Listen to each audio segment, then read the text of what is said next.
વિદ્યાર્થી મિત્રો, મારી યુટ્યુબ ચેનલમાં તમારું હાર્દિક સ્વાગત છે.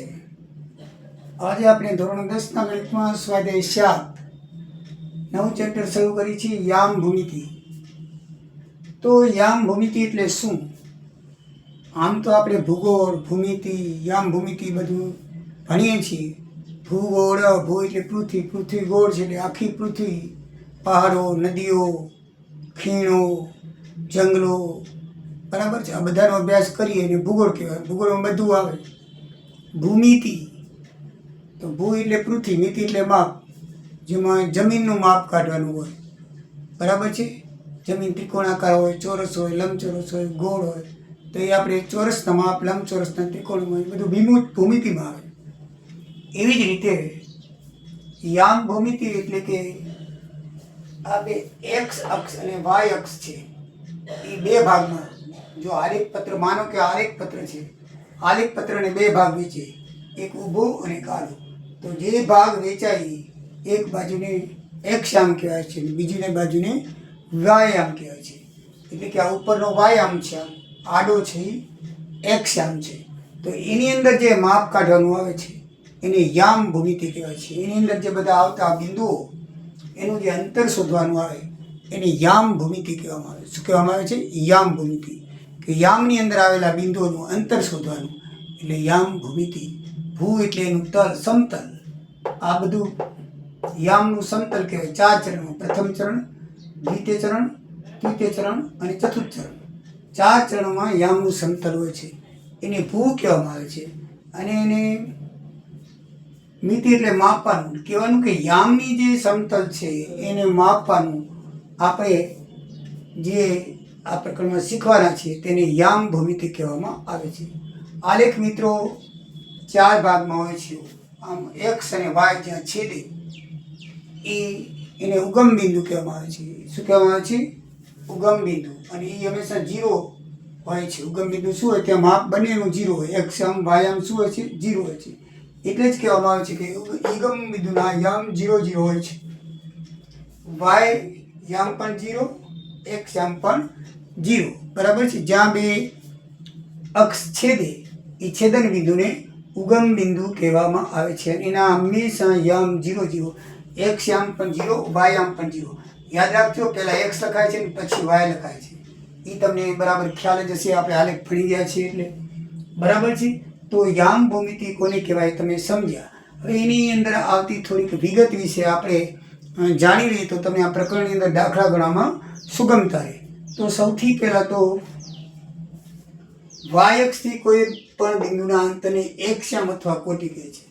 આ વાય અક્ષ છે, આ એક્સ, આ બિંદુનું અંતર છે. આ 4 3, 4 અને -3 વચ્ચે જે લીટી છે લાલ, એ અંતર છે.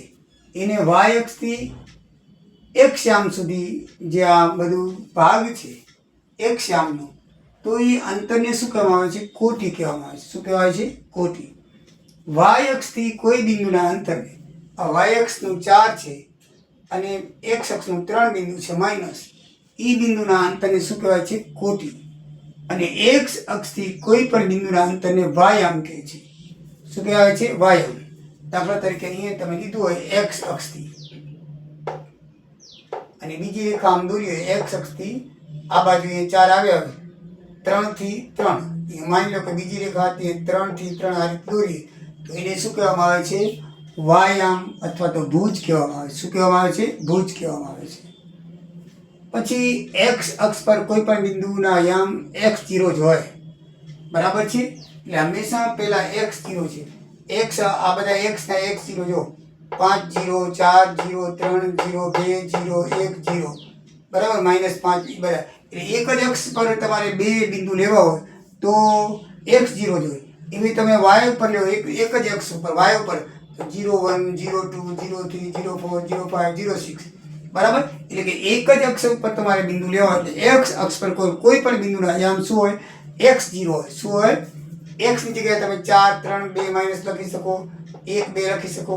એટલે x નો આંકડો લખવાનો 0. એટલે કે x એનો આંકડો હોય અને y આમ હંમેશા શું હોય? 0 હોય. એવી જ રીતે y અક્ષ ઉપર શું હોય છે? 0 y હોય છે. એમાં એક્સ 0 હશે અને વાયનો આંકડો હશે 0 1 0 2 0 3 એવી રીતે.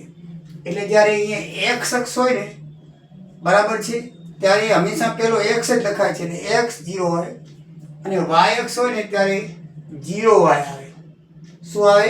0 વાય. એક્સ હંમેશા પહેલો હોય છે અને વાય હંમેશા બીજો હોય છે.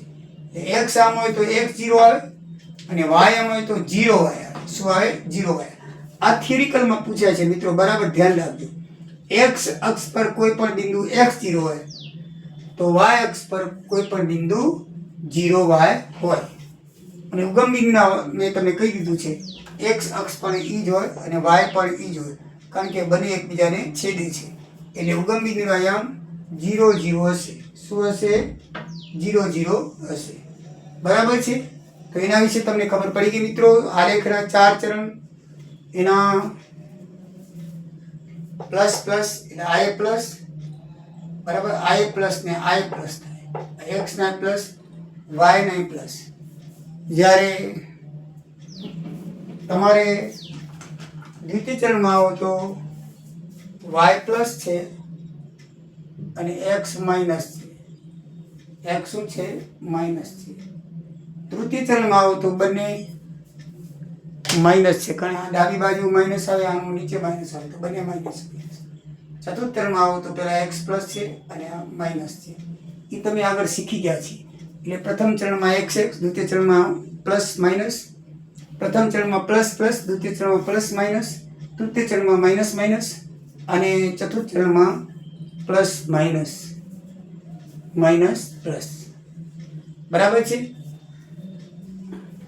પેલું એક્સ નું લખાય એટલે અહીંયા પેલા માઇનસ પ્લસ લઈએ, કારણ કે એક્સ નું પહેલું લખાય માઇનસ પ્લસ. બરાબર. જે પહેલું હોય એક્સ નું હોય. અહીંયા માઇનસ એક્સ જો -5 માઇનસ અને પ્લસ આના છે વાયના આના. બરાબર. દ્વિતીય ચરણમાં એટલે સામે જુઓ તો plus plus minus minus minus plus plus minus AV રીતે પણ યાદ રહી શકે. આ તમે જાણો છો, તમને બધી ખ્યાલ છે. બરાબર. પણ તમને અક્ષ કોને કહેવાય, યામ કોને કહેવાય, કોટિ કોને કહેવાય, ભુજ કોને કહેવાય, એના વિશે સામાન્ય માહિતી આપી. એટલે આની અંદર મિત્રો 3 સૂત્ર આવે છે. એક અંતર સૂત્ર, બીજું વિભાજન સૂત્ર અને ત્રીજું મધ્યબિંદુનું સૂત્ર. આ 3 સૂત્ર ઉપર આખું પ્રકરણ છે અને એકદમ ઈઝી અને સરળ છે. પણ એના વિશે થોડુંક આપણે જાણી લઈએ. સૌથી પહેલા આપણે અંતર સૂત્ર વિશે લખીએ તો કોઈ પણ બે બિંદુ A અને B વચ્ચેના અંતરને AB દ્વારા દર્શાવાય છે. તે જ પ્રમાણે B થી A નું અંતરને પણ B દ્વારા દર્શાવાય એટલે AB બરાબર BA થાય. દાખલા તરીકે A અને B છે.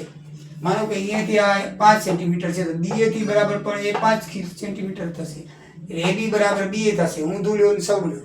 તમે A થી B જાઓ કે B થી A જાઓ તો બંનેનું અંતર કેટલું થશે? સરખું. એટલે AB બરાબર BA તમે લખી શકો. એટલે કે બે બિંદુ વચ્ચેનું અંતર, દાખલા તરીકે અહીંયા છે આ 4 પ્લસ અહીંયા છે -3, તો આ જે લાલ લીટી છે એ બે વચ્ચેનું અંતર માપવાનું સૂત્ર કે આ બે બિંદુ વચ્ચે અંતર કેટલું, એને અંતર સૂત્ર કહેવાય છે. એને શું કહેવાય છે? અંતર સૂત્ર કહેવાય છે.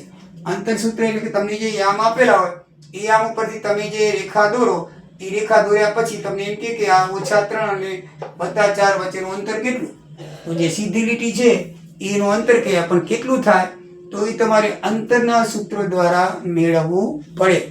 એને અંતરના સૂત્રથી મળે.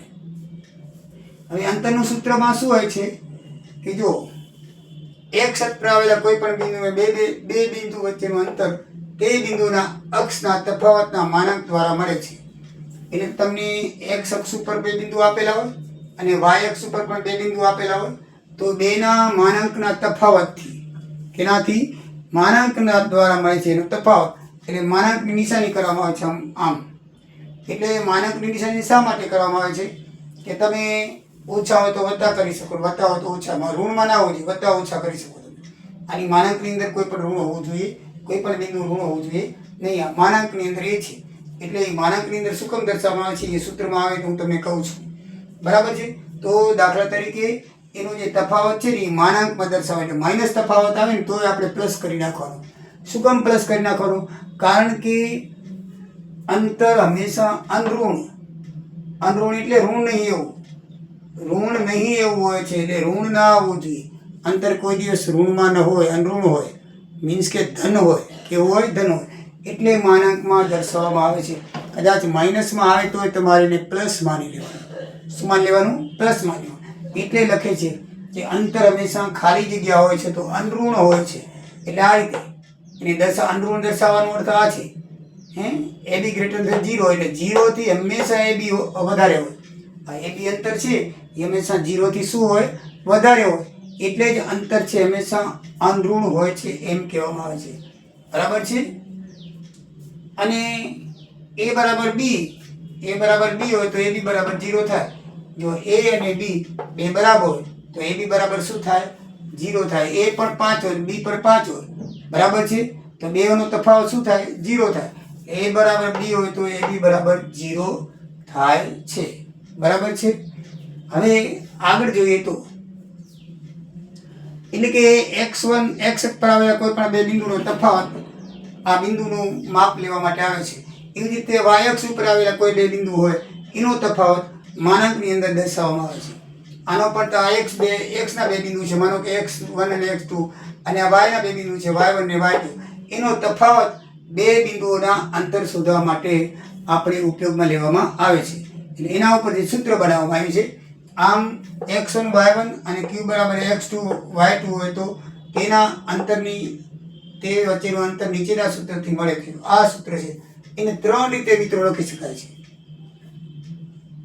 તમે એને PQ બરાબર આ P બિંદુ છે, આ P અને Q બે બિંદુ છે, એને વર્ગમૂળની અંદર x2 x1 અને y2 y1. આ x1 x2 શું છે? એ આ માનો કે આને x1 કહેવાય, x2 એટલે પહેલા આંકડાને x કહેવાય, બીજા આંકડાને y કહેવાય. એટલે x1 y1 એમ એવી રીતે.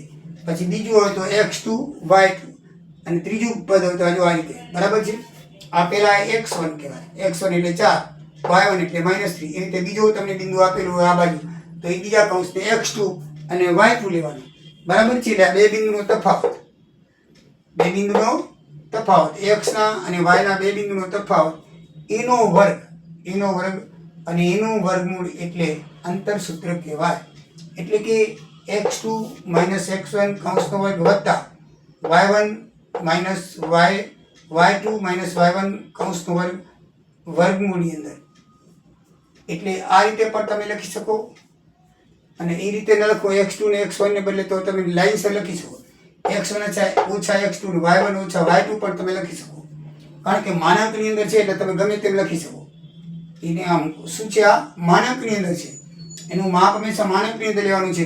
એટલે તમને એમ થાય કે અહીંયા -x2 વત્તા આવ્યા અને અહીંયા ઓછા આવ્યા તો માનાંકમાં આપણે માનાંક વિશે ભણી ગયા છીએ. માનાંકની અંદર તમે ગમે તે આંકડો લો માઇનસ પ્લસ એ પ્લસ જ માનવાનું હોય છે. બરાબર. એટલે આ સૂત્રને તમે આ રીતે લખો તો ચાલે, x2 ઓછા x1 લખો તો ચાલે, અને x1 ઓછા x2 ને y1 વત્તા y2 જવાબ ઈ જ આવશે, કોઈ ફરક નહીં પડે. તમને આ ઊંધું લાગે એટલે આ લ્યો તો વધારે સારું, અને એના કરતાં વધારે સારું વર્ગમૂળની નિશાનીની બીક લાગતી હોય તમને. બરાબર છે. ઘણાને વર્ગમૂળની નિશાની જોઈને બીક લાગે. દાખલાની અંદર સાદા સીધા આંકડા ભલે અઘરા હોય, અઘરો દાખલો પણ સિમ્પલ આંકડા જોવો એટલે બીક ન લાગે, પણ સિમ્પલ દાખલો પણ વચ્ચે જો વર્ગમૂળની કે ઘનમૂળની નિશાની આવી તો એમ કે બાપો મારી થઈ જાય. બરાબર છે. નહીં મજા આવે. એટલે એવી મજા ના આવી હોય તો આપણે વર્ગમૂળની નિશાની કાઢી નાખો તો આમ પણ લખી શકાય. આ વર્ગમૂળની નિશાની કાઢીને સામે લગાવી દો વર્ગ એટલે નીકળી જાય. બંને બાજુ વર્ગ કરી નાખો એટલે વર્ગમૂળની નિશાની શું થઈ જાય? નીકળી જાય. એટલે અહીંયા ખાલી PQ લખો છો, એને બદલે PQ નો વર્ગ લખાવો અને સામેવાળી નિશાની કાઢી નાખવાની. જમણી બાજુ આવે તો ખાલી x1 ઓછા x2 કૌંસનો વર્ગ વત્તા y1 વત્તા y2 કૌંસનો વર્ગ. એટલે આ સૂત્રનો ઉપયોગ કરીને આપણે દાખલા કરશું. આ ત્રણ સૂત્રો એક જ છે. ઘણા લોકોને ગણિતમાં આ પણ સૂત્ર જોવા મળશે, ઘણા ટ્યુશન વાળા વર્ગ ચલાવતો આ પણ સૂત્રનો ઉપયોગ કરતા હશે, અને ઘણા પછી આ પણ સૂત્રનો ઉપયોગ કરતા હશે. તમે કન્ફ્યુઝનમાં થઈ જાઓ કે ગણિતમાં જોઈએ તો ઓલું સૂત્ર છે, સાહેબ વળી ઓલા સૂત્રમાં, અને વળી અપેક્ષિતો બહાર પડે તો બીજા સૂત્રમાં હોય છે. કન્ફ્યુઝ ન થાવ એટલે તમને કહું છું કે આ ત્રણેય સૂત્ર એક છે. તમને જે સુટેબલ લાગે, તમને જે યાદ રાખવામાં સરળ રહે એ જ સૂત્રનો ઉપયોગ કરવાનો. મને તો આ ઈઝી લાગે છે. x1 x2 y1 y2 સામે PQ નો વર્ગ કરી દેવાનો એટલે એકદમ ઈઝી રહી જાય. બરાબર છે મિત્રો. તો એ થયું અંતર સૂત્ર. બીજું આવે છે કોઈ પણ રેખાખંડ હોય, આ રેખાખંડ છે એનું વિભાજન કરવું છે. દાખલા તરીકે AB રેખાખંડ છે એના ભાગલા પાડવા છે ગુણોત્તરના પ્રમાણમાં. M1 ને M2, માનો કે 1/2 અને 1/3, તો 2 ને કહેવાય M1 ને 3 ને કહેવાય M2, 2:3 ના પ્રમાણમાં પાડ્યું. તો એને M1 M2 ના ગુણોત્તરમાં આપણે જો વિભાજન કરવું હોય તો એનું એક સૂત્ર છે. શું છે? સૂત્ર છે. વધારે તો તમને દાખલા આવશે ત્યારે ખબર પડશે. તો એનું સૂત્ર આ છે: M1x2 + M2x1 છેદમાં M1 + M2. આ છે x યામ માટે. અને y યામ માટે M1 + Y2 + M1 M2 + Y1 M1 + M2. આમાં છેદમાં બે સરખાઈ છે. આ x યામમાં અહીંયા x રહેશે અને y યામમાં અહીંયા y રહેશે. એટલે બે બીજ હશે. એક x યામ માટે આટલું અને બીજું y યામ માટે આટલું. બરાબર મિત્રો? એટલે વિભાજનના સૂત્રની અંદર એક યાદ રહેવું છે. અહીંયા M1 M2 આવે, અહીંયા M1 M2 આવે, બે જગ્યાએ ઈ તો એમ રહેશે. નીચે પણ M1 M2 ને M1 M2. તમારે બદલવાનું શું છે? x યામનું હોય ત્યારે x2 x1 અને y યામ હોય એટલે y2 y1 લખવાનું, બસ. બાકી કોઈ ફરક પડતો નથી. એટલે સૂત્ર યાદ રહી ગયું ને તમને? બરાબર ને? જુઓ, M1 + M2 આમાં છે, નીચે પણ M1 + M2 છે, આમાં પણ M1 + M2 ઉપર છે અને નીચે પણ M + M2 છે. નીચે કાંઈ ફેરફાર કરવાનો નથી. ઉપરમાં તમારે M1 અને M2 ની જગ્યાએ પહેલા x2 અને x1 મૂકવાના, એવી રીતે y2 ને y1 મૂકવાના, વિરુદ્ધ મૂકવાના. આ 1 ની જગ્યાએ 2 મૂકવાના અને 2 ની જગ્યાએ 1. એટલે તમને આખું સૂત્ર યાદ રહી ગયું. તમને જરાય મુશ્કેલી પડશે નહીં. હવે મિત્રો એના ગુણધર્મ જોઈ લઈએ, કારણ કે દાખલાની અંદર એ મેઇન છે.